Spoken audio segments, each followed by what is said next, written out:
welcome in. I'm your host, Anthony, and this is the Heroclix channel. This is going to be the first video of a series I'm calling my Heroclix Academia, where in each video, I'm going to be breaking down the rules, powers, and abilities, and game mechanics in the game of Heroclix. So, since this is the first video of my Heroclix Academia, I figured what better way to start than talking about what is Heroclix and the basics of how to actually play Heroclix. So without further ado, let's get to clixing.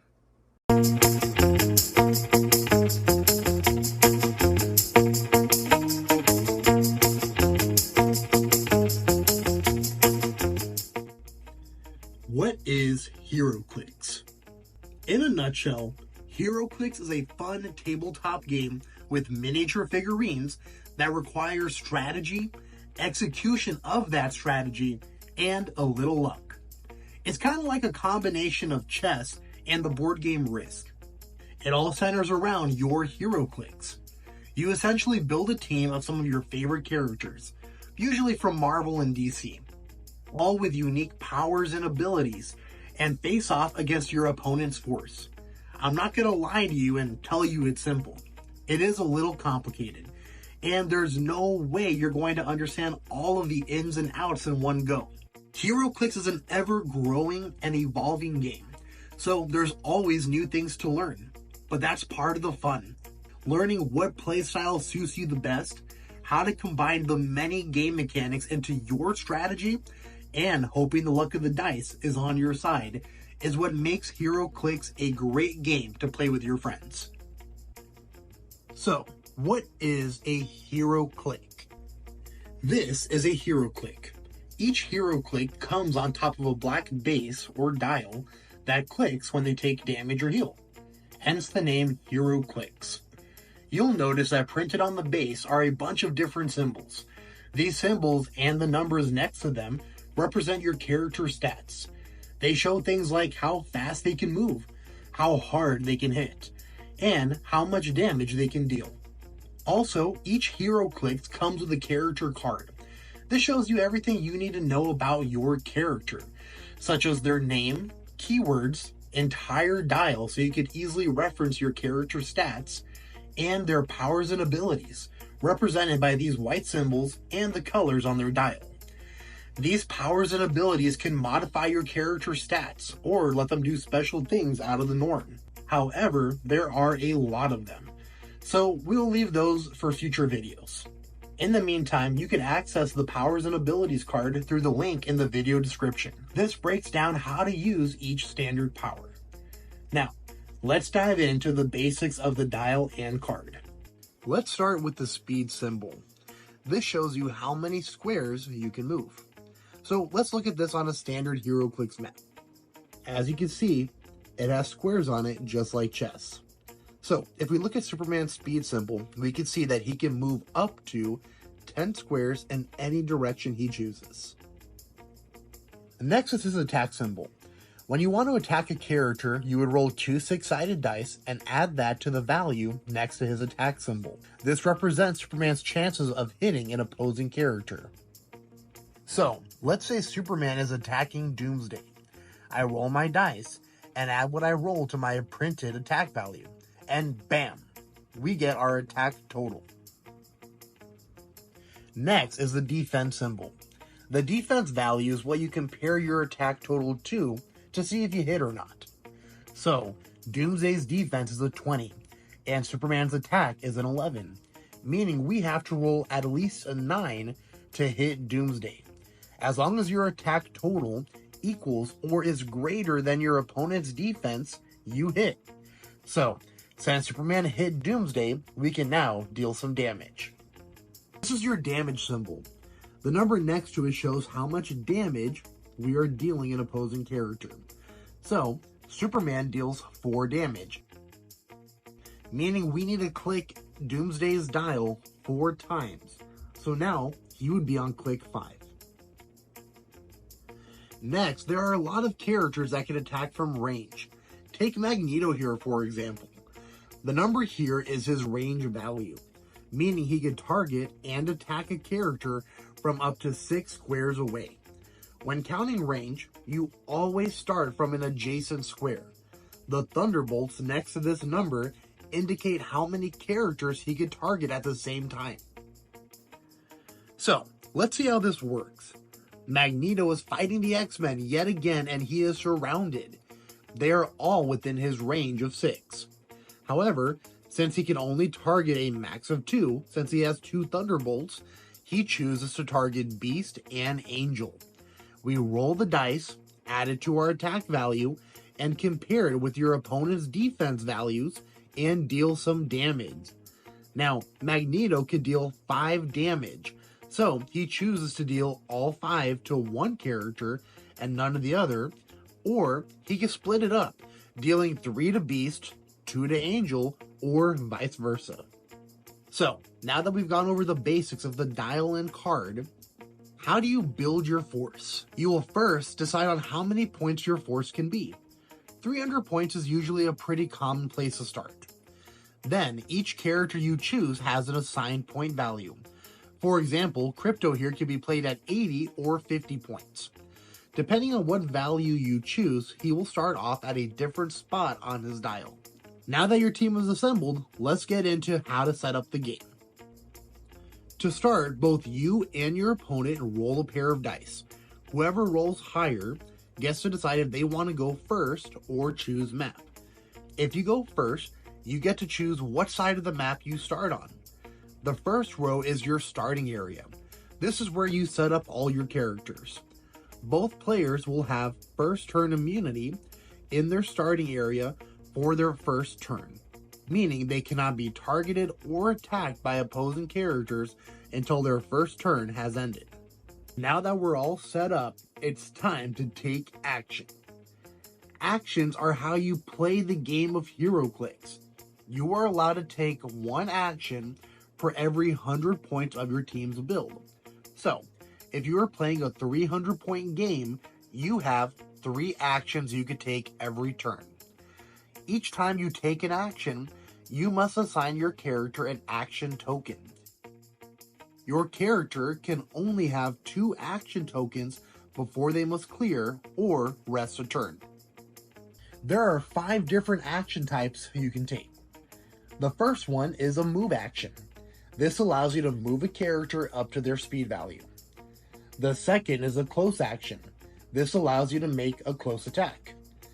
The third is a range action. This allows you to make a ranged attack. The fourth is a power action.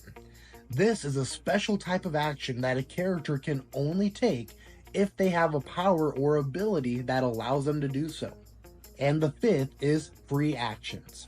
Free actions are also a special type of action that is not costed, so you don't have to assign your character an action token when doing so.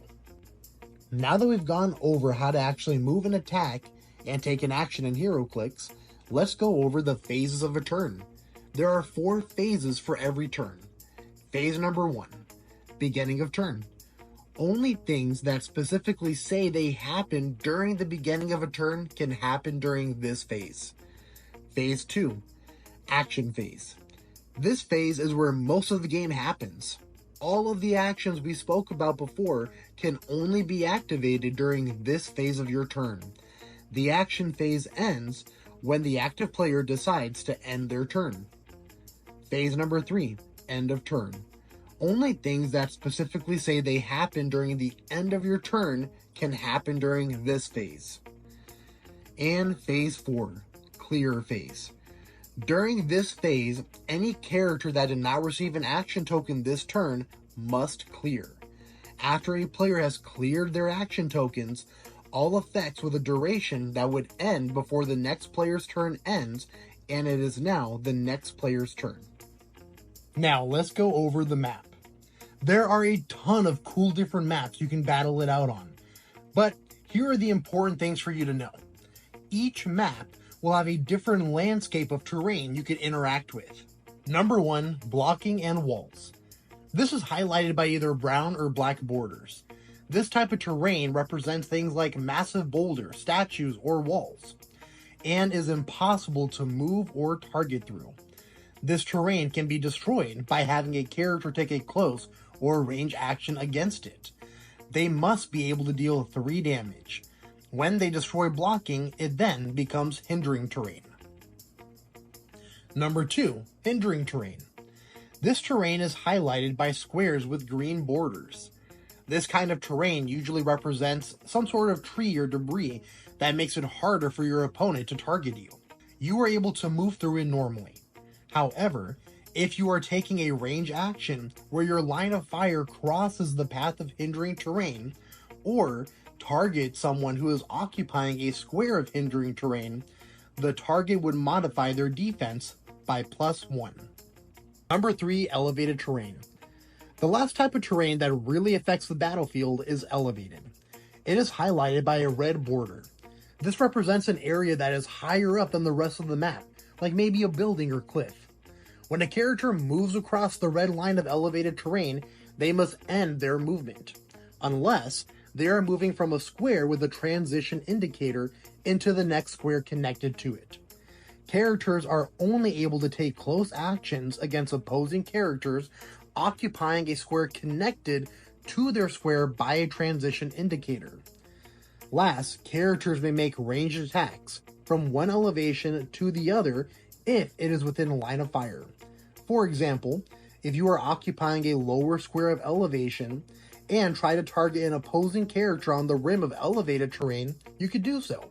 However, if line of fire crosses a square of higher elevation, the line of fire would be blocked.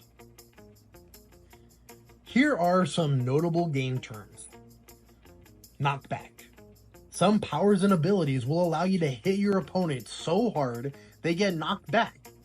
A character could only be knocked back a max of 3 squares and would be knocked back in the path of the attack. When a character is knocked back, their knockback would be stopped if they get knocked back into another character, blocking terrain, or a higher elevation, or knocked down to a lower elevation. When the path would be stopped by any of these, that is not a character, they take 1 damage. Line of fire. For a character to be able to target another character with a power or ranged action, they would need line of fire. To determine line of fire, you would draw a direct line from the center of your square to the center of the square of the character you are trying to target or attack. Your line of fire would be considered blocked if that line intersects blocking terrain, another character, or a square of higher elevation than one of the squares you are targeting from or to. Critical hit and critical miss. Like I said, this is also a game of luck. Sometimes our heroes can be really lucky. Other times, not so much. If you roll double 6s, you have rolled what's called a critical hit. This means you automatically hit your opponent and knock them back 3 squares in the direction you attacked them, and you modify your damage by +1. However, on the flip side, if you roll double 1s, you have rolled a critical miss. This means you automatically miss and deal yourself 1 unavoidable damage. So, how do you win? Once a character has taken enough damage, you will see their combat values be replaced by KO. When an opposing character is KO'd, you score their victory points. These are the points that were paid to add them to your force. Once you KO all your opponent's characters, you win. Alternatively, you can set a timer that is usually 45 to 60 minutes long. Once the timer is up, whoever has scored the most victory points wins the game. And that's pretty much everything you need to know to start. So now that you know the basics, you're ready to start playing some Heroclix. So that wraps it up for this episode of Super Heroclix. I want to thank you so much for tuning in. Please don't forget to like, comment, and subscribe. And if you are new to Heroclix, I hope you enjoyed this video, and I hope you learned a little something. Until next time, keep clixing.